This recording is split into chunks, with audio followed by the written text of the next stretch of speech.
Hollywood will never make a movie this dark ever again.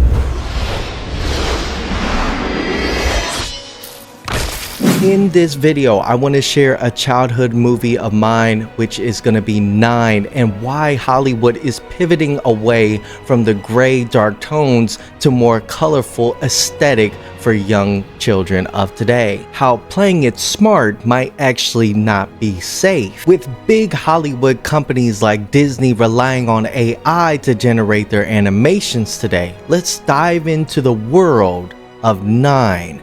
A time before when Hollywood wasn't afraid to get a little dark.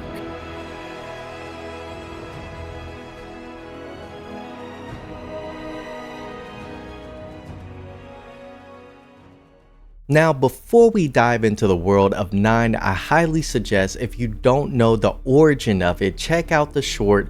Link is going to be in the description below. And if you haven't seen the full featured film, pause this video, come back later, and we'll jump back into it. And for those that haven't seen this movie in some time, let's get into a few details when it comes down to the movie 9.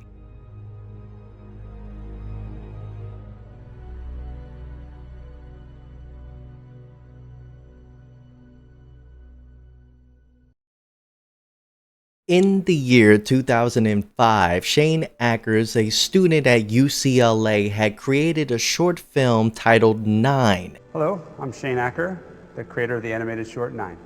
9 is a story of this emerging civilization. This new life form is rising up in the aftermath and the ruin of our world. It's post-apocalyptic and it's post-human. And we follow along with these little scavenger-like ragdoll creatures made out of bits and pieces of this ruined earth. And afterwards had garnered a lot of interest. Later, Tim Burton, even interested, would develop this short film into a full featured movie. This movie would seemingly come out in 2009, competing with the likes of another childhood favorite movie of mine, Coraline. Now, you're going to stay here forever. No, I'm not!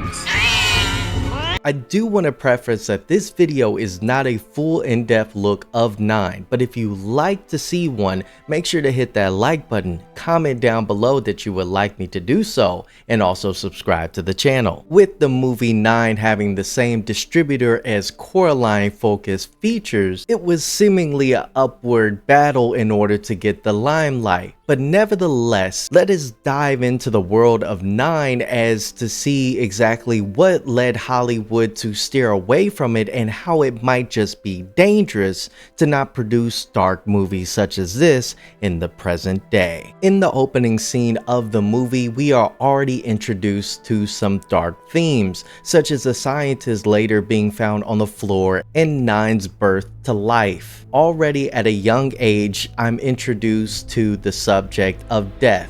Now, it could be ignored by some that don't understand the full encompassing thing that is going on in the moment, but 9 goes out, explores, and finds that this apocalyptic world is all destroyed and battered, even finding a mother and child in a car. This movie off the gate already shows that they are not afraid to get dark. Okay, so let's get into some lore. When it comes down to the scientist, he has his own Facebook page. Leading up to this movie, he actually posted a lot of his works leading up to the film's debut. Some of the posts would actually encompass the robot that would later on become one of the antagonists to the Stitch Punks. It is speculated that the events took place in 1930s. After the very first World War I, their World War I actually had lasted 10 years. Shortly after, the Chancellor had hired the scientists to create some sort of new robotic AI system, leading to the antagonist that we have in this film. He would then post updates on Facebook leading up to the film's release, but realizing that the Chancellor that was checking in on him getting upset at the progress not being as fast as he wants, would later on find out once he was successful with a little alchemy. He then realized that the Chancellor would later turn dictator, using the creator or the antagonist within 9 for devious plans. Now you can also speculate that this location might actually represent possibly Germany, but this is all speculation, as this is a fictional world. As the dictator decides to grow his military and use this robotic AI system to build other robotic war machines, later taking out civilization with this green gas. The scientist is actually able to have enough time to create 9 Stitch Punks, and so each one having a personality value to them. For example, 1 is the leader, embodying caution and tradition. 2 is the inventor, representing curiosity and creativity. 3 and 4 are twins, embodying knowledge and history. 5 is a healer, compassionate and loyal. 6 is an artist with prophetic visions, tapping into intuition. 7 is a warrior, brave and protective. 8 is a loyal enforcer, representing strength and obedience. 9, the last one, is the hero, embodying the scientist's hope and moral courage. Together, they form a whole, each trait reflecting a part of the scientist's inner self: fear, wisdom, curiosity, bravery, empathy, creativity, and ultimately redemption. The movie 9 is simply underrated, and it tackles a lot of themes: depression, death, and actually drugs at one point, simulated by 8 doing the whole entire magnet scene.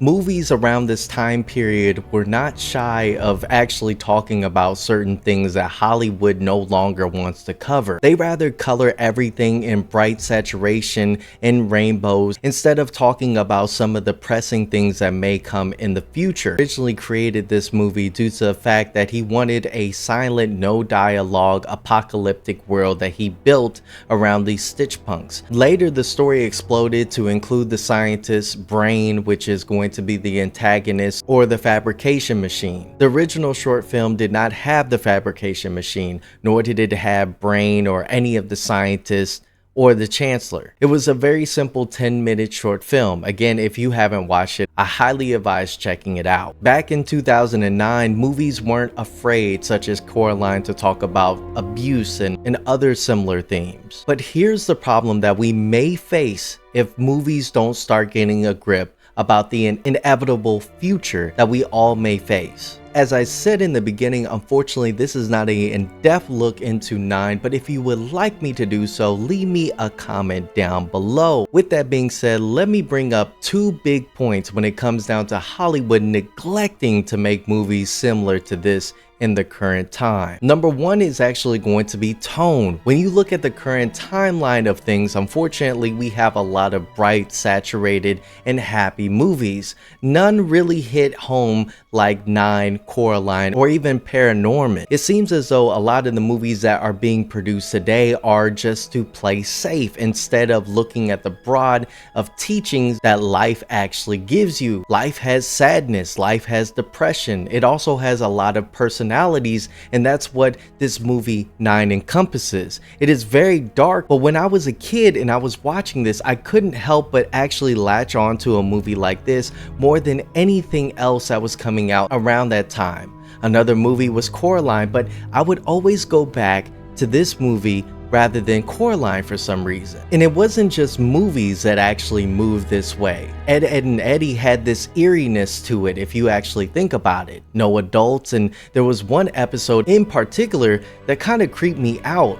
You had Cartoon Network that wasn't afraid of actually putting on some of the most creepiest cartoons like Courage the Cowardly Dog. Don't get me started on that one. This night you will be visited by 3 plagues, each worse than the last. You even had children's shows with puppets that would actually talk about some very serious subjects. Having a daughter, I don't see a lot of these things being covered, rather that everything will work out in the end. But the movie 9 simply shows that, but not every time do you actually get away with some things that you might do. For instance, there was a scene in this movie where they go and save 2, and when they save him, they actually find the little pendant that is shown in the short film. And unfortunately, 9's curiosity gets the best of him and causes the fabrication machine or brain to activate and start the whole entire thing all over again. What are you doing? We don't know what it is.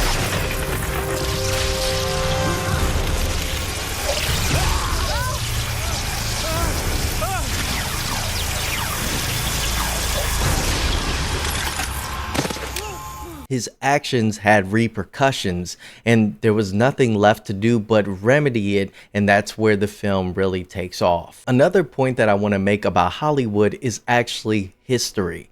For some reason, history is no longer a part of the movies that they make in animation series. And so we see that instead of touching upon future or past situations, they rather keep it very bland, more like superheroes in a fictional world where puppies can run around it, or Dogman, where it's simple and nothing has to do with the real world. These movies, don't get me wrong, are great, but unfortunately they don't touch upon anything deeper than surface level lessons that are already repetitiously taught. Now, how does this become dangerous? Well, if everything is good and nice and clean, then children don't know how to grow up with the representation that life has sadness, ups and downs. It's not colorful. It's dark and gray sometimes. And even the color art that was used in Cartoon Network or some of the shows that I watched as a kid were not always oversaturated, and there was a story arc. And that's mainly one of the biggest and last points that I really want to drop in there. There's no question that adults have a problem with their attention span with TikTok shorts and whatnot, but there's a greater one when it comes down to kids. There's actually a whole entire thing where you have to change the scene for 5 seconds in order to keep a kid's attention span. And I think that that is actually horrible. When I was a kid, I was watching Lord of the Rings. Now, you could say that's a bad thing or a good thing, but I understood the story. Nowadays, it's hard for kids to even just sit down and watch a movie, let alone a 3-part movie where it has a lot of ups and downs, real life characters moving, and I'm talking about, yes, Lord of the Rings. I really wish I had enough time to really get into this movie, go over the bonus features, some things that probably you don't even know about, but I have to leave you there. Comment down below which number best represent you, and I would know that you made it to the end of this video. And when it comes down to somebody trying to change Hollywood, check out this video with Markiplier destroying Disney, and I'll see you all in that one. Peace.